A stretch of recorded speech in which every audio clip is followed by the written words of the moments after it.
Hello. അപ്പോൾ ഇന്ന് പെരുന്നാളൊക്കെ അല്ലേ വരുന്നത്, ഡ്രസ്സ് എടുക്കാൻ വേണ്ടി ഒന്ന് പുറത്തിറങ്ങിയത്. നേരെ പോയത് കുന്നുംപുറമുള്ള ബ്ലാക്ക് സോലേക്കാണ് ഫസ്റ്റ് പോയത്. ഇക്കുറി ചെക്കൻ തുണിയാ എടുക്കണെന്ന് പറഞ്ഞു. അപ്പോൾ ചെക്ക് ഷർട്ട് തന്നെ വേണമെന്ന് പറഞ്ഞ് വാശി പിടിച്ച് മൊത്തം ചെക്ക് ഷർട്ടിന് വേണ്ടി തിരഞ്ഞുകൊണ്ടിരിക്കുക. അതിൻ്റെ ഇടയ്ക്ക് നമ്മളൊരു ബ്ലൂ ഷർട്ട് കാണും. ഒന്ന് വെച്ച ആ രസമുണ്ടടാ ബ്ലാക്കൊക്കെ. അവിടെയുള്ള ഷർട്ടൊന്നും പറ്റില്ല. അപ്പോൾ നമ്മൾ നേരെ അടുത്ത ഷോപ്പിലേക്ക് വിട്ടു, കുന്നമ്പുറമുള്ള റെഡ് റോക്ക് തന്നെ. ഇവിടെ വന്നപ്പോഴും അങ്ങനെ തന്നെ ചെക്ക് ഷർട്ട് തന്നെ വേണമെന്ന് പറഞ്ഞു കാണ്ട് വാശി പിടിച്ച് അവസാനം ഒരു ഷർട്ട് കണ്ടു, അത് ഇട്ട് പോലും നോക്കില്ല.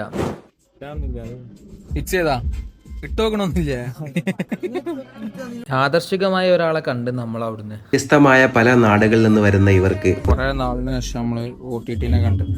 ദെൻ ഫുഡ് കഴിക്കാൻ കയറി ഒരു ഷവർമ അങ്ങോട്ട് ഓർഡർ ചെയ്തു, ഒരു പെപ്സിയും കൂടി. നാളെ നോമ്പായതുകൊണ്ട് കുറച്ച് സാധനങ്ങൾ വാങ്ങാണ്ടേനു, വാങ്ങി നേരെ വീട്ടിലോട്ട്. അപ്പോൾ ഓക്കെ, അടുത്ത വീഡിയോ ആയിട്ട് കാണാം.